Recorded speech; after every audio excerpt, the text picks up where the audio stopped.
My question is about the Hebrew Gospel of Matthew by George Howard, which we have, which I think it's in that stack there. Yeah, There it is right there. I like to keep one handy. Okay. Okay.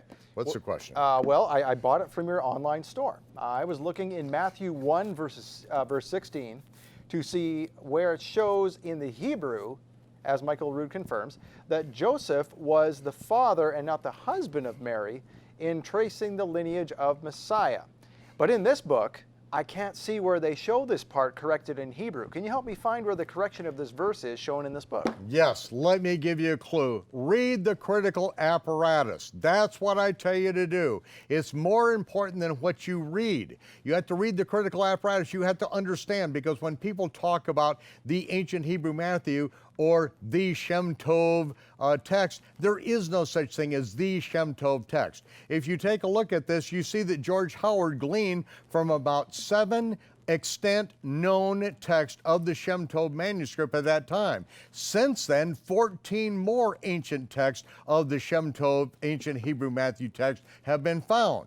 You'll also know from Raiders of the Lost Book, which is essential. Before you even start reading this, you need to digest fully Raiders of the Lost Book, in which it is detailed in there that some of the later Shem Tov texts agree exactly with the Greek, but the oldest ones diverge the most from the Greek. In other words, that the Shem Tov Hebrew text was corrected according to the Greek text as you get further down in newer in history, or more recent in history, because of why the Shem Tov Hebrew text was originally written.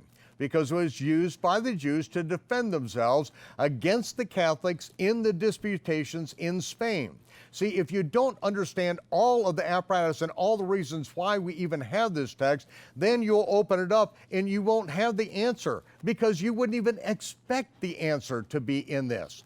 No, because it was found in other ancient Hebrew texts of the Gospel of Matthew, and that's why I published the chronological Gospels. And I actually had the photographs, not like George Howard, just the printing, his own printing of the Hebrew text. No, I had the actual photographs of the ancient documents right here, showing that it says that Yosef in 1:16 of Matthew was the father, the Avi, of Miriam, the father of Miriam, whereas later on it says that Joseph, her husband's name was Joseph, and her husband's father's name was Eli. Her father's name was Joseph, and his father is Jacob. Two different lines, both going back to King David.